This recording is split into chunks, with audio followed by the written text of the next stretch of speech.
Ang kwento ni Tomby.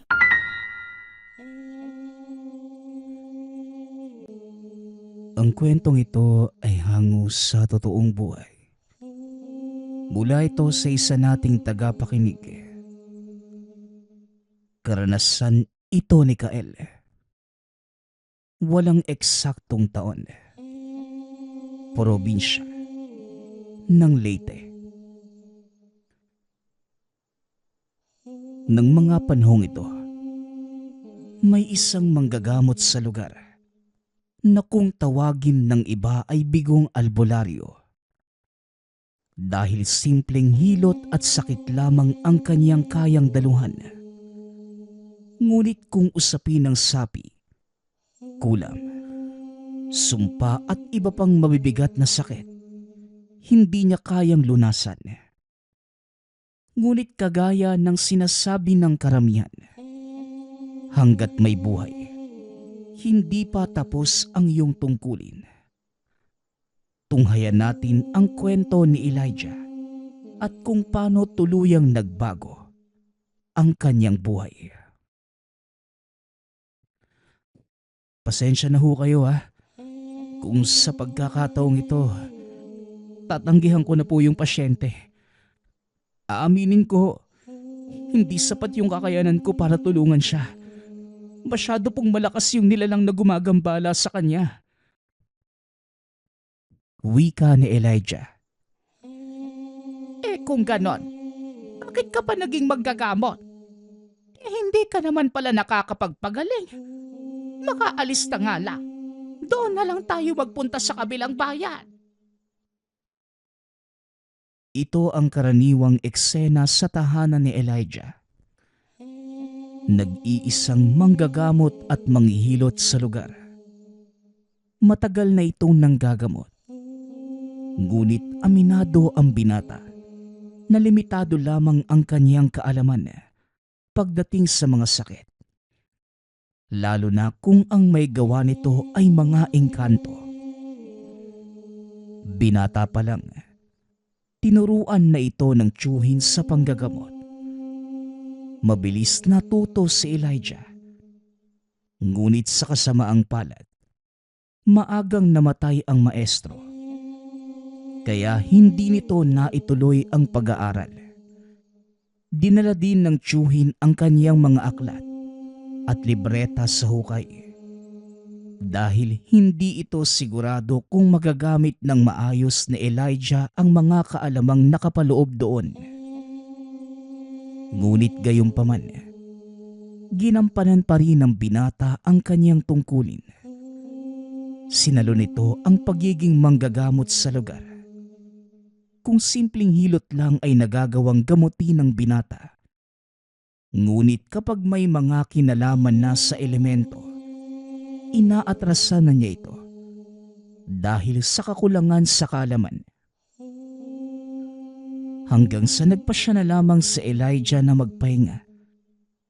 Ngunit sa hindi malamang kadahilanan, marami pa rin ang lumalapit sa kanya at nagpapagamot.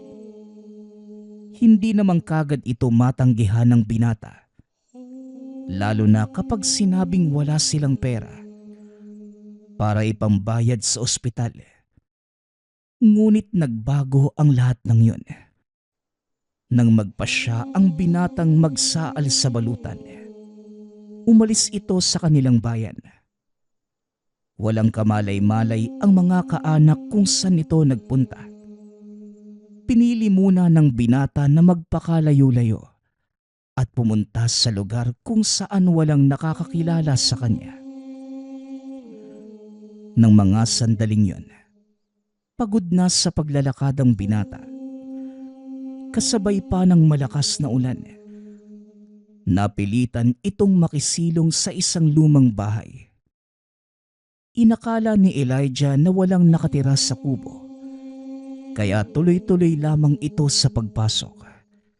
Nagulat naman ang binata nang makita ang isang matandang nakaupo sa harapan ng siga. Napakalakas ng ulan, iho ano? Halika, Maupo ka nang makapagpatuyo ng iyong kasuotan. Wika ng matanda. Nakatalikod ito sa kanya, kaya hindi nakita ni Elijah ang itsura nito. Medyo madilim na rin ang paligid ng mga sandaling yon. Gawa ng malakas na ulan, kaya nakatago din ang buwan. Maraming salamat, Manong, ha. Pasensya ka na kung basta na lang akong pumasok sa bahay mo. Ang akala ko talaga walang nakatira. Wika ni Elijah. Ayos lang. Hindi rin naman sa akin ang bahay na ito. Halika, saluhan mo ko sa inihaw kong kamote at mainit na salabat. Pasensya ka na ha, at wala akong dalang asukal. Tugon ng matanda. Naupo si Elijah sa tabi ng matanda.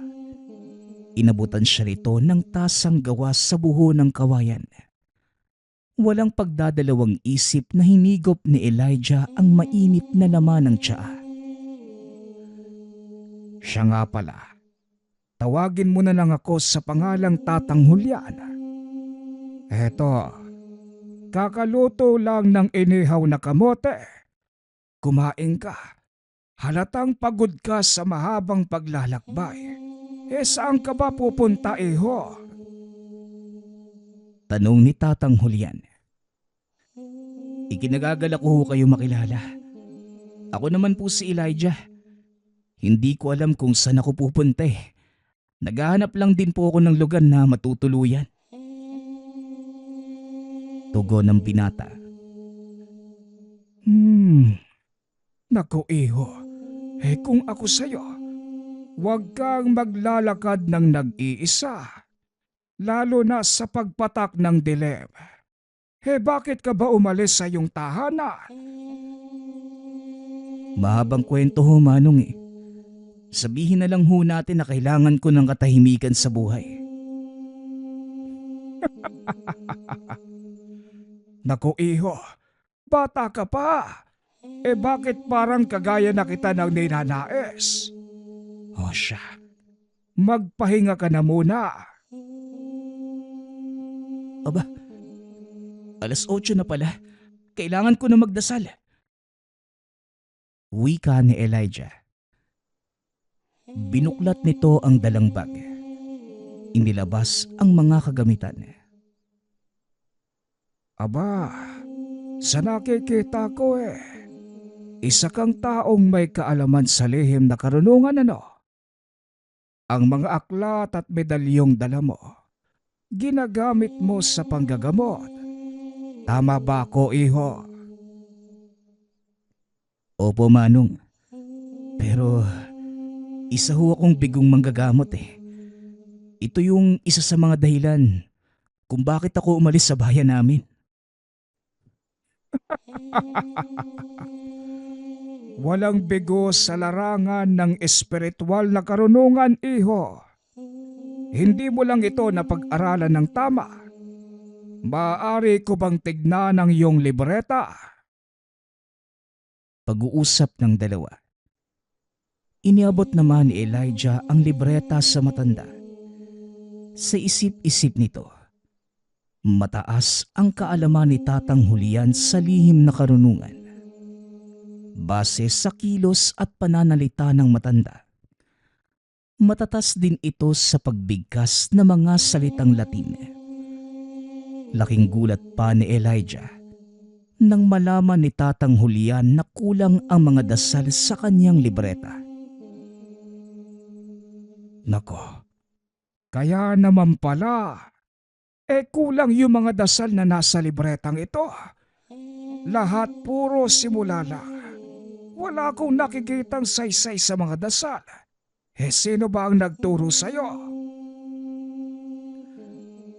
Manong, matagal na hong patay yung taong nagturo sa akin. Tama ho kayo. Hindi nga nakumpleto yung mga aral ko. Dahil isinama niya sa hukay yung karugtong ng mga libretang hawak ko. Mukhang tama naman ang ginawa ng iyong maestro. Itinuro niya sa iyo ang panimula at mga simpleng pamamaraan. Hindi niya ito ibinigay ng buo dahil kampante siyang kaya mo itong dugtungan at lamanan ng panibagong kaalaman. Pero matanong nga kita, iho, ano bang ginawa mo? Manong, ginamit ko naman po yung mga tinuro niyang kaalaman eh. At yun lang din po yung pinagkukunan ko ng mga dasal at orasyong ginagamit ko sa panggagamot. Nakatulong naman ba? Hindi nga po eh. Kaya nga po nagpasya na akong huminto. Dahil sa katagalan ko ng gagamot, hindi ko pa din magawang magpalayas o pumuksa ng mga elementong sumasapi at nanggagambala sa mga tao.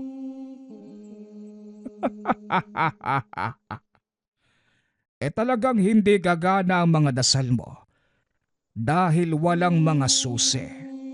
At yung mga gamit mo, hindi naman angkop para sa mga dasal na ito. Jesus Maria Joseph, ano bang pinagagagawa mo, Elijah? Hindi na ho ako nagkaroon ng pagkakataong pag-aralan yung mga dasal na yan eh. Gawa ng hindi ko naman po alam kung paano dudugtungan yung mga itinuro sa akin. Hindi mo talaga alam o natatakot ka lang? Hindi ako manggagamot, pero may kaalaman ako sa mga ganitong bagay. At dahil pareho naman tayong walang pupuntahan, bakit hindi ka na lang sumama sa akin? Nang sa ganon maturuan kita. Sa palagay ko, Manong, huli na po yung lahat para sa akin. Hayaan niyo na po ako, Manong. Tanggap ko na po na isa akong bigong manggagamot. Ay nako, iho, huwag mong sukuan ang iyong paglilingkod sa Panginoon. Marahil oo, hindi nga umunlad ang iyong kakayahan. Ngunit hindi ito nangangahulugan na mananatili itong ganon. Nasa iyong pagpapasya pa rin kung pagyayamanin mo ito o talagang titigil ka na sa kagustuhan mo. Pag-uusap ng dalawa. Nagulat si Elijah. Tila alam ng ermitanyo ang tunay na laman ng kalooban. Manong, kung naniniwala ho kayo sa akin, pakiusap, tulungan niyo ho ako. Ito ang naging simula ng muling pag-aaral ni Elijah sa lihim na karunungan. Sa tulong ni Tatang Julian, mas naging malawak ang kaalaman nito tungkol sa mga dasal. Nagagamit na din niya ng maayos ang mga tangang kagamitan. Ilang buwan pa lang ang nakalilipas. Tila nananariwa kay Elijah ang lahat. Muli nitong inaral ang mga turo ng kanyang tiyuhin. Hanggang sa nagawa niyang dugtungan ang mga dasal na iniwan nito at nagamit ang mga susi. Mukhang marami ka nang natutunan. Ang kailangan mo na lang gawin, ilapat ito sa totoong gamutan. Alam mo, Manong Julian, hindi ko alam kung tatanggapin pa ako ng mga tao sa amin eh. Matagal na panahon ho ako nawala. At sa palagay ko, nakalimutan na din nila ako. Oo, maaring may ilang nakalimot. Pero sigurado ako na meron ding nakakaalala sa ginawa mong tulong sa kanila. Kaya ngayon, sila ang gawin mong kasangkapan upang makilala ng mga tao ang bagong Elijah. Siya nga pala, iho, dalhin mo itong aking tungkod. Wika ni Tatang Julian. Iniabot nito sa binata ang isang itim na tungkod. Simple kung titignan. Ngunit may mga nakaukit sa bawat bahagi nito. Manong, sigurado ho ba kayo? Mukhang mahalaga sa inyo tong tungkod ah. Tsaka parang mas kailangan nyo to kaysa sa akin. Huwag kang mag-alala, iho. Kaya ko nga ibinigay sa iyo ang tungkod na yan. Dahil mahalaga ito sa akin.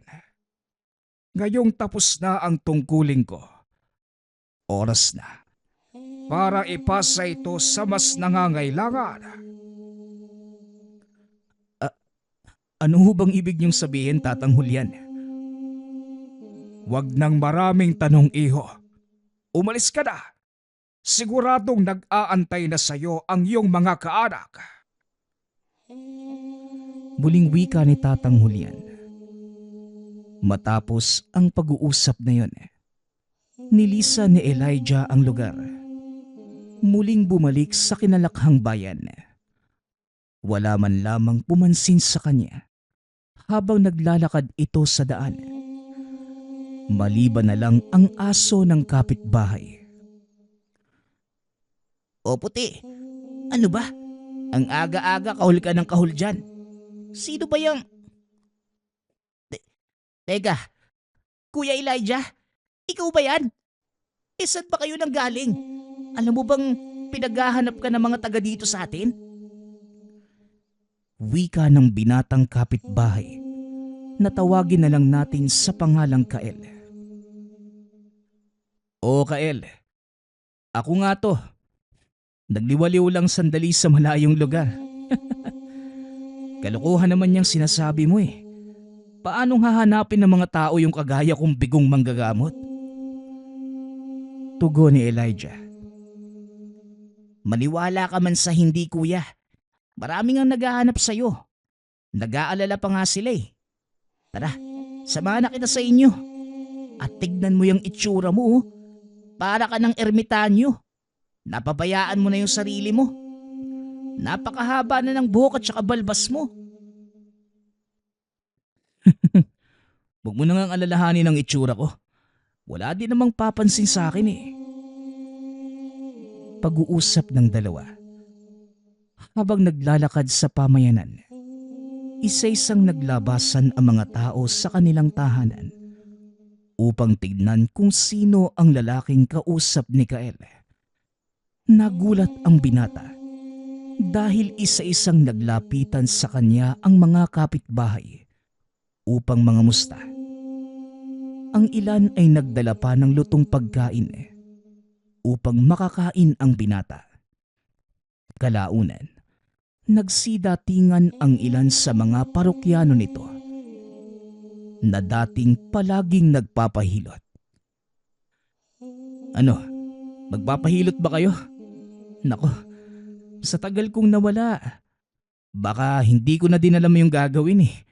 Mabuti pang sa iba na lang kayo magpunta. Wika ni Elijah. Ngunit patuloy sa pamimilit ang mga ito.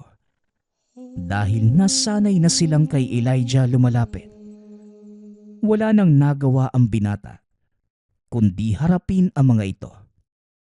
Bago magsimula sa panghihilot, naglinis muna ng katawan ng binata. Habang nagbibihi sa silid, hinawakan ni Elijah ang itim na tungkod na ipinagkaloob sa kanya ni Tatang Julian. Sana naman makatulong ka ha. Nawawala na kasi yung kumpiyansa ko eh. Hindi ko alam kung may kakayanan pa ako manggamot. Wika ng binata sa sarili. Matapos yun, binitbit nito palabas ang tungkod. Sinimulan na ang panghihilot. Nagulat ang binata dahil hindi nawala ang kanyang mga kaalaman.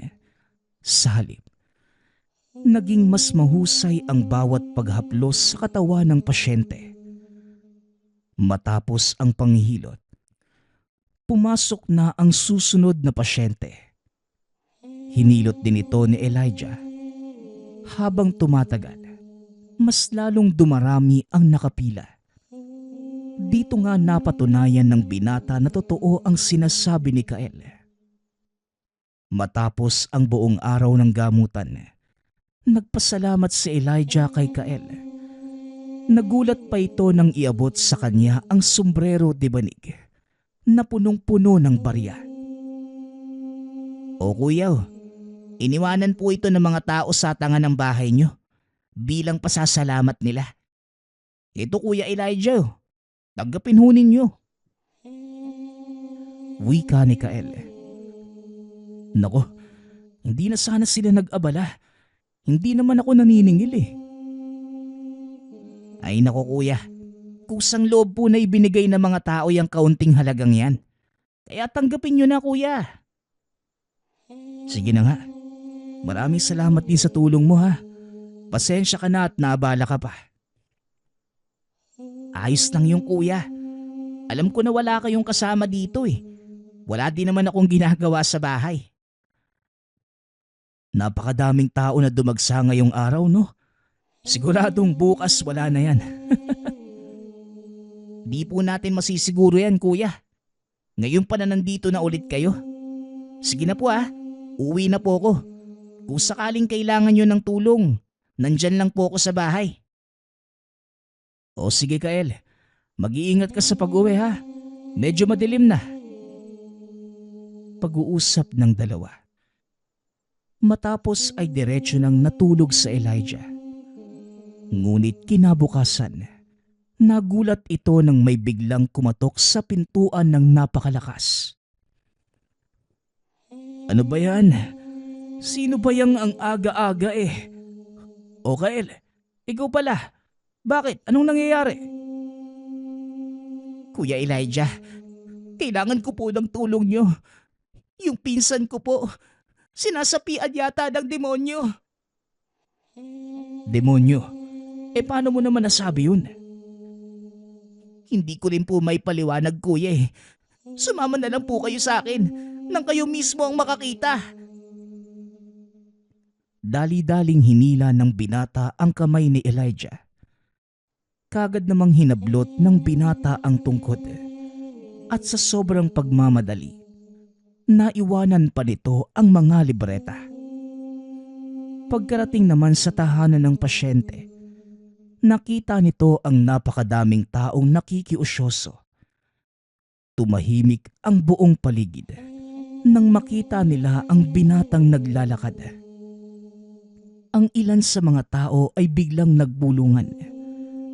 Ngunit sinabihan ni Kael si Elijah na wag na lamang itong pansinin. Tumuloy ang dalawa sa loob ng tahanan. Nakita nito ang dalagang pinsan ni Kael, nakahiga sa mahabang papag. Sumalubong naman sa binata ang isang amoy ng sinindihang tabako. Kaya natanong nito si Kael kung may nagsisigarilyo ba sa loob ng tahanan. Ngunit ayon naman sa binata, wala ni isa sa mga nakatira doon ang gumagamit ng tabako. May naaamoy talaga akong sinindihang tabako eh. Kael, may nagsisigarilyo ba dito? Wala naman po kuya. Saka wala naman po ako naaamoy eh. Hindi bali na. Alam ko na kung ano ang kakarapin ko dito. At uunahan na kita Kael ha. Hindi ako sigurado kung kakayanin ko yung ganitong uri ng elemento. Malaki po yung paninalig ko sa inyo kuya. Kaya manalig din po sana kayo sa taglay niyong kakayanan. Wika ni Kael. Napagtanto ni Elijah na tama ang sinasabi ng binata. Sa isip-isip niya, ito nga ang dahilan kung bakit nakilala at nagsanay siya sa ilalim ni Tatang Julian. Matapos yun, nilapitan niya ang pasyente. Sinimulang suriin at hindi nga nagkamali si Elijah sa hinala. Nako, hindi demonyo ang sumasanib kay Ason, kundi isang kapre. Kapre kuya? Paano po nangyari yun? Hindi naman po lumalabas ng bahay yung pinsan ko. Iisa lang ang ibig sabihin nito. Nasa paligid lang din ng kapre. Natipuhan ng nilalang na yun si Ason. Malalaman natin kung makakausap ko siya. Nako, tinamaan ng lintik. Nakalimutan ko yung libreta sa bahay. Ako na po yung kukuha. Sandali lang naman po ko. Wika ni Kael. Sabay dali-dali itong tumakbo. Saktong pagkaalis nito, nagkamalay ang pasyente. Ngumiti ng nakakaloko sa binata. Tignan mo nga naman. Ang bigong manggagamot. Anong ginagawa mo dito? Oh, ako nga. Mabuti naman at hindi ko na kailangang mag-usal ng mga dasal. Para pasanibing ka. Ikaw ang dapat kong tanungin, kaibigan. Anong ginagawa mo sa katawan ng dalagang yan? Gusto ko ang dalagang ito. Pero ayaw naman niya sa akin. Kaya sapilitan ko na lang siyang kukunin. Alam mo, abusado talaga kayo mga kapre, no? Pinagsasamantalahan niyo ang kahinaan ng mga tao. Tignan natin kung makakaalis ka ng buhay sa pamamahay na ito. Wika ni Elijah. Hindi malaman ng binata kung saan niya kinukuha ang tapang na sabihin yon sa nilalang. Alam nito sa sarili na wala siyang sapat na kakayanan upang labanan ang ganun kalakas na elemento. Ngunit sa hindi malamang kadahilanan, tila isa-isang dumarating sa isipan ng binata ang lahat ng dapat niyang gawin. Nang mga oras na yun, hawak ni Elijah ang tungkod na ibinigay sa kanya ni Tatang Julian.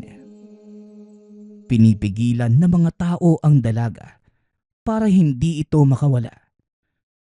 Ngunit napakalakas nito at nagagawang ihagis ang mga kalalakihang nakahawak sa kanang kamay.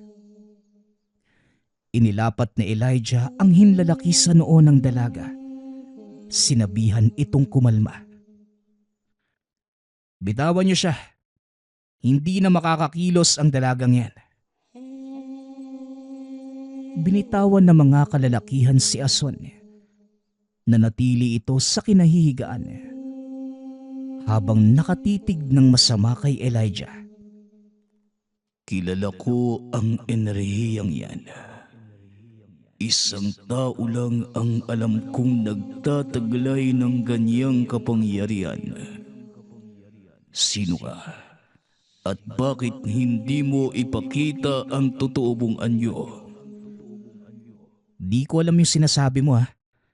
Pero siguro naman, handa ka nang makipag-usap sa akin na maayos. At ano naman ang gusto mong mangyari? Simple lang, lubayan mo ang dalagang to. At wag na wag mo na uling lalapitan. Paano kung ayoko? Wag mo na akong subukan, kapre. Hindi ko maaaring bitawan ang dalagang ito. At sa ayaw at gusto nyo, dadalhin ko siya sa aming kaharian. Binabalaan kita.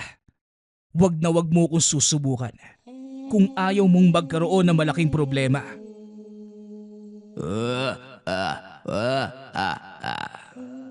Inahamon kita, bata.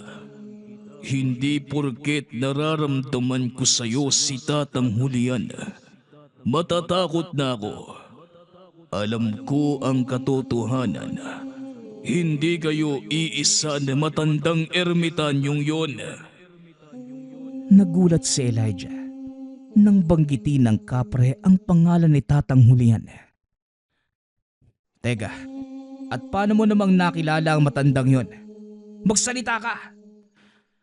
At sinong hindi makakakilala sa taong nagtatangan ng natatanging tungkod na dignom kaysa isang ermitanyo na may kakayanang utusan kami. Pero uulitin ko, hindi ikaw si Julian. Kaya kung ako sa'yo, huwag ka nang magpanggap. Pagsasalaysay ng kapre. Dito na napagtanto ng binata na hindi lang basta antingero ang matandang si Mang Julian. Kilala itong ermitanyo. Iginagalang ng lahat ng uri ng engkanto dahil sa taglay na husay at lakas sa paggamit ng lihim na karunungan. Kung ganun, nakilala mo na pala yung taong yun? Oo, hindi nga ako si Tatang Julian at magkaiba kami. Pero hindi rin ibig sabihin na wala akong magagawa para parusahan ka. Wika ni Elijah. Biglang bumalik sa kanya ang mga dasal na itinuro ni Tatang Julian. Nagawa niyang gamitin ang kakayanan ng hawak na tungkod. Sa paningin ng kapre, tanging maliwanag na nilalang ang kanyang nakikita. Naaaninag din ito ang tungkod na matandang ermitanyo. Dahilan para makaramdam siya ng takot. Pilit itong nagmamakaawa kay Elijah. Ngunit huli na ang lahat. Pakiusap. Iiwanan ko na ang katawan ng dalaga at hindi na muling babalik pa. Pakawalan mo lang ako. Huwag mo kong papatayin. Parang awa mo na. O ngayon, marunong ka na magmakaawa? Pasensya na. Pero kagaya ng sinabi ko, magkaiba kami ni Tatang Julian. Inilapat ng binata ang dulo ng tungkod sa dibdib ng dalaga. Napasigaw ang nilalang sa loob nito na mistulang nasusunog. Bahagyang umangat ang katawan ng pasyente. Ilang segundo pa ang lumipas. Muli itong lumapat sa papag. Sa pagkakataong yun, mahinahon na ang dalaga at tuluyang nawala ng malay.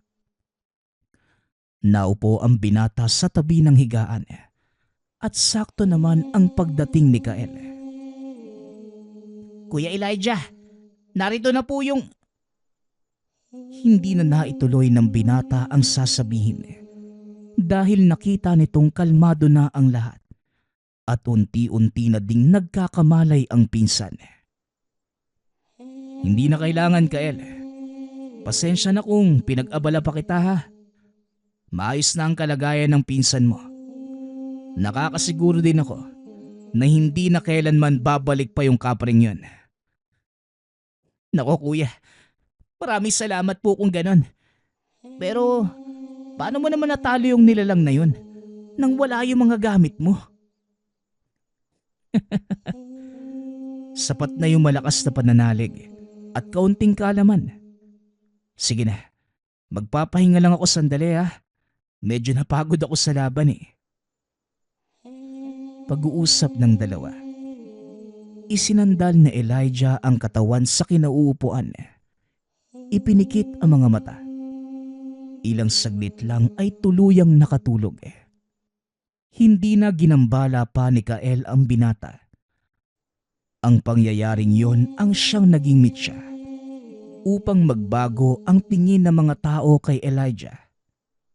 Bukod sa mas dumami ang mga pasyente nito, kakaibang swerte din ang dumating sa kanyang buhay. Isang mayamang negosyante ang napagaling ng binata at bilang pasasalamat, pinagkalooban siya nito ng malaking halaga. Alam mo Kael, wala na ako malapit na kamag-anak dito sa atin eh. Hindi ko alam kung ano yung gagawin ko sa perang ibinigay ng mayamang negosyanteng yun. Sa totoo lang, ayos na ako eh. Wala na akong hihilingin pa sa buhay. Eh kuya, bakit hindi mo na lang ipundar ng negosyo sa bayan? Nang sa ganun, hindi mauwi sa wala yung perang natanggap mo. Sa palagay ko, magandang ideya yan ah. Pero mas maganda yung naisip ko. Halika, samahan mo ko. Pag-uusap ng dalawa. Naglakad sila papunta sa kabilang bayan, kung saan nakilala ni Elijah si Tatang Julian. Ngunit nang puntahan nila ang lumang bahay, kung saan namamalagi ang matanda, hindi na nila ito nakita. Kuya, sino po bang hinahanap natin dito? Luma na yung bahay na yan eh. Mukhang wala nang nakatira sa loob na mahabang panahon. Ganun ba? Isang matandang kaibigan na siyang dahilan kung bakit tinatamasa ako yung ganitong buhay ngayon. Gusto ko lang sana siyang pasalamatan sa lahat ng itinulong niya sa akin eh. Kuya, mukhang wala na siya dito eh. May alam ka ba bang lugar kung saan siya maaaring nagpunta? Hayaan mo na. Nandyan lang yan sa paligid. Halika, maglakad pa tayo sa gawing yan. Patuloy lamang sa paglalakad ang dalawa. Ngunit hindi na nila natagpuan si Tatang Julian. Wala ding nakakakilala sa matanda. Kaya nagpasya na lamang silang umuwi. Sa paglipas ng panahon, patuloy na ng gamot si Elijah. Naging mag-aaral nito si Ason at Kael. At dahil din sa nangyari sa dalaga, nabuksan ang ika-6 nitong pandama. Ginabayan ni Elijah si Ason hanggang sa maging biyasarin ito sa paggamit ng kakayanan. Mukhang marami tayong pasyente ngayong araw ah. Handa ka na ba, Ason? Oo naman, Kael. Hayaan na muna nating magpahinga si Tio Elijah. Tama ka, Ason. Gamitin natin yung mga kalamang itinuro niya para ipagpatuloy yung kanyang nasimulan. Nang mga panahong ito, nakaupo na ang matandang si Elijah sa isang sulok habang pinapakinggan ang pag-uusap ng magpinsan. Sa kauna-unahang pagkakataon, nakaramdam ng kapayapaan ang matanda na tila nakontento na ito sa kanyang buhay. Matapos ang gamutan sa araw na yun, kinausap ni Elijah ang dalawa. Ason, Kael, mahusay ang ginawa nyo ngayong araw. Marami tayong natulungan. Masasabi kong hindi ako nagkamali sa pasyang ituro sa inyo ang aking mga kaalaman. Hayaan yung sa kahuli-hulihang lakas ko, maituro ko sa inyo ang mga huling bahagi ng libretang ito. Hindi naman na po kailangan, kuya eh. Hayaan mong kami yung magpatuloy sa mga aral na to. Hayaan mong punan namin sa sariling paraan yung mga kaalamang ibinigay mo sa amin. Sapat na po yung ginawa mong tulong. Ayoko lang na mga pa kayo sa dilim kagaya ko. Kaya hanggat may nalalabing lakas sa katawan ko, hayaan niyong ibahagi ko ang sikretong ibinigay sa akin ni Tatang Julian. Kael, tanggapin mo ang tungkod na ito. Isang tungkod na gawa sa digno. Ito ang nagbibigay sa akin ng kaalaman at sapat na lakas upang magamit ang kapangyarihan ng mga dasal na nakapaloob sa tungkod. Pero Manong, hindi po ako karapat-dapat na magmana ng tungkod nyo. Ako ang magpapasya at ikaw ang napili ko. At bilang nakakatanda, gabayan mo si Ason ha. Ipagpatuloy niyo ang aking nasimulan na tumulong sa iba nang hindi humihingi ng anumang kapalit at kabayaran. Makakaasa po kayo, Tiyo, na hinding-hindi kami tatalikod sa aming tungkulin. At bilang pagtanaw ng utang na loob, buong puso po naming ipagpapatuloy ang inyong sinimulan. Maganda yan. Malaki ang tiwala ko sa inyong dalawa. Maraming pagsubok pa kayong pagdaraanan. Ngunit kampante akong malalampasan niyo ang lahat ng yon. Sa gabay at patnubay ng Amang Maylika. Huwag kayong mag-alala. Dahil kahit mawala man ang pisikal kong katawan, hinding-hindi ko kayo iiwanan. Sa pamamagitan ng tungkod na ito, at sa legasiyang iniiwan ko sa inyo, patuloy akong mabubuhay. Pagsasalaysay na matanda, sabay turo ng puso ni Kael. Hindi inakala ng magpinsan na yun na pala ang huling mga salitang madidinig nila sa matanda. Dahil kinabukasan, natagpuan na lamang itong wala ng buhay. Gayunpaman, masaya ang dalawa dahil alam nilang mapayapa itong tumawid sa kabilang buhay. Sa paglipas ng maraming panahon, naging mas mahusay si Ason sa panggagamot. Nagtapos din ito ng kolehiyo bilang bahagi ng pangako kay Elijah.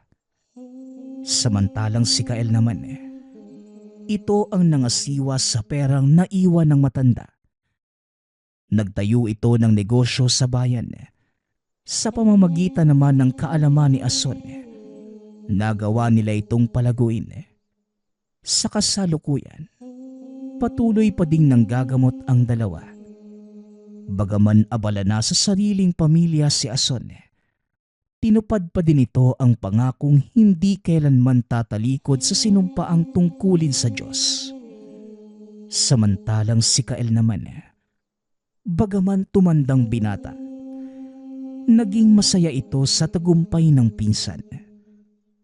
At ang lahat ng meron sila sa kasalukuyan ay dahil kay Elijah na nagbago ang buhay nang makilala si Tatang Julian na mataas na uri na ermitanyo. Ang susunod nating kwento ay mula sa isa nating tagapakinig. Karanasan ito ni Mang Pino. Walang eksaktong taon. Probinsya ng Samar. Nang mga panahong ito, matagal nang naninirahan si Mang Pino at Aling Ebi sa bayan ng Samar.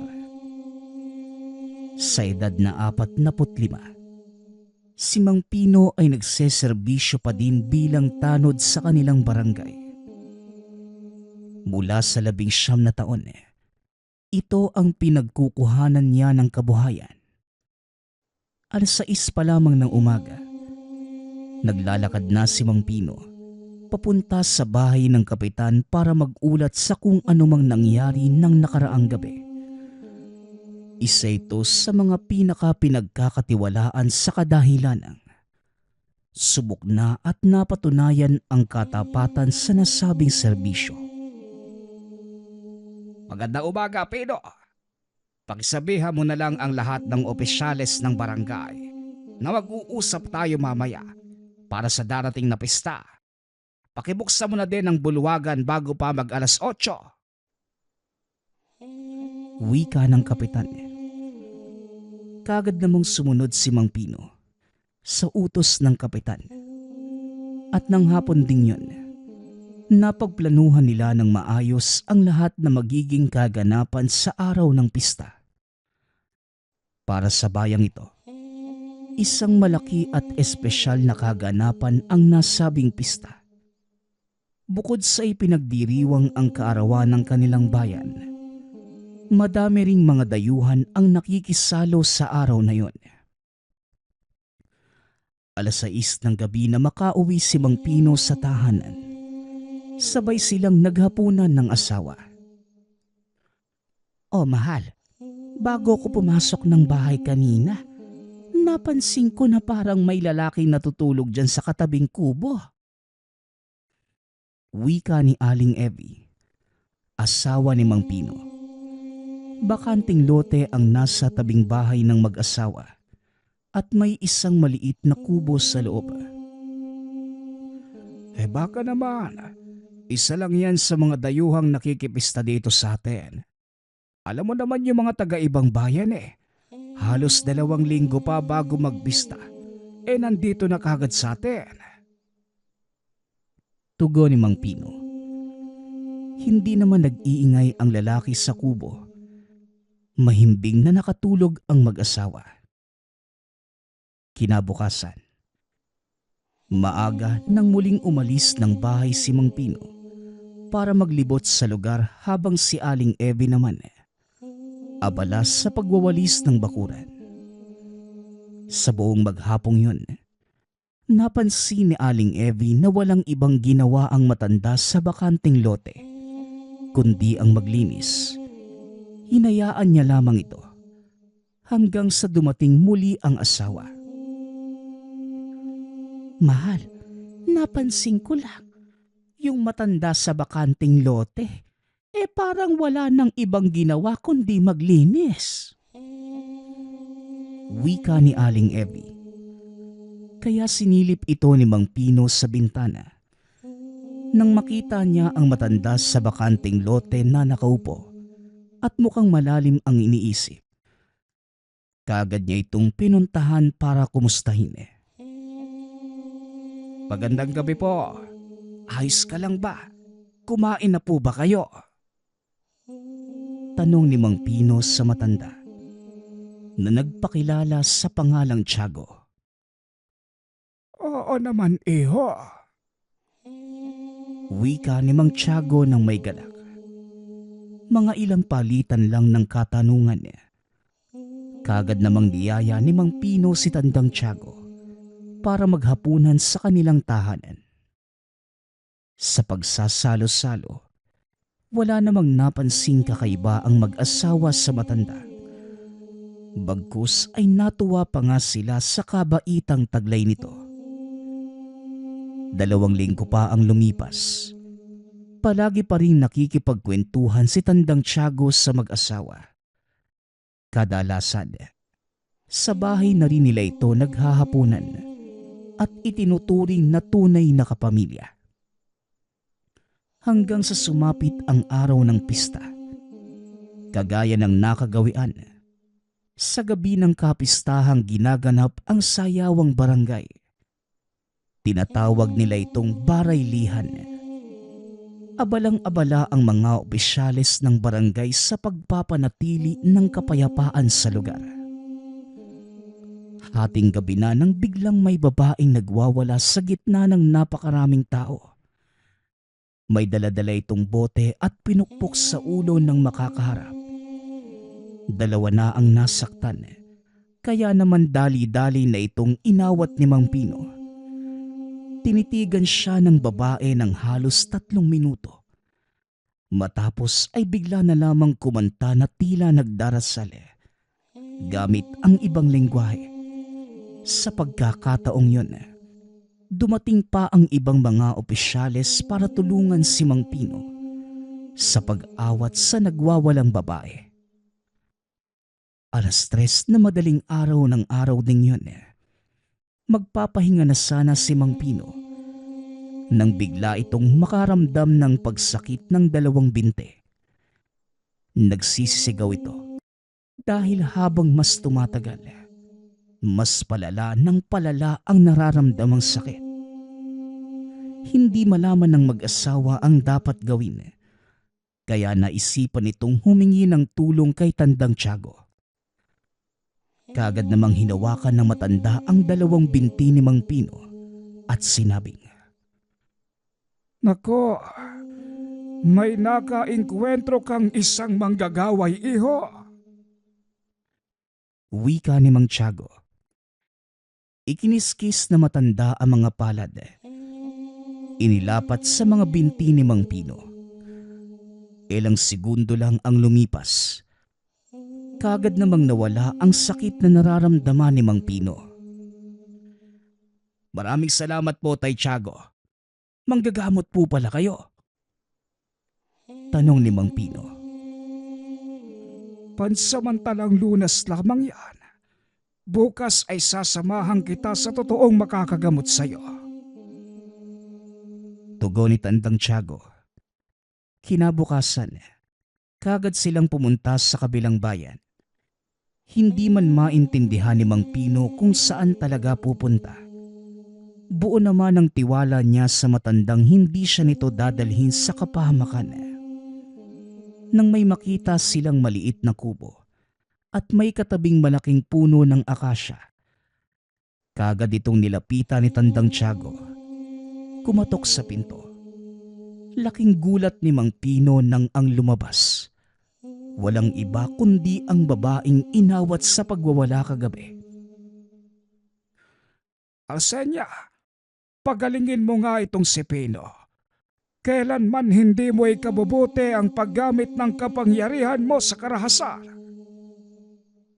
Wika ni Mang Tiago. Anong karahasan ang sinasabi mo? Ayaw ko at hindi ko babawiin ang sakit na meron ang lalaking yan. Tugon ng babae. Hindi man naikwento ni Mang Pino ang nangyari noong gabing yun. Alam na ito ni Tandang Tiago sapagkat siya ang pinuno ng mga ermitanyo. Wala nang nagawa ang matanda.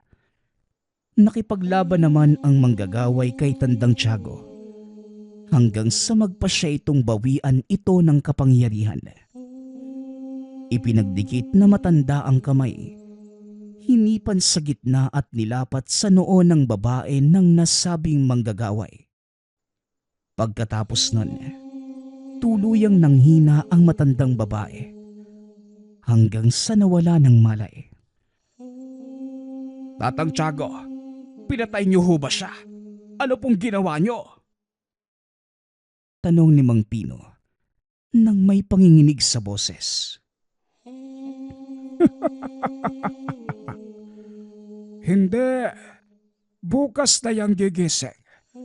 Hindi ko pinapalampas ang mga manggagawa na ginagamit ang kapangyarihan nila sa karahasan. Tugon ni Tandang Tiago. Matapos naman ang pangyayaring yun, nawala kagad ang sakit sa binti ni Mang Pino. Pagkarating naman sa kubo ng ermitanyo, may iniabot itong papel na puno ng sulat. Yan iho, pagkumbating dasalang tawag dyan.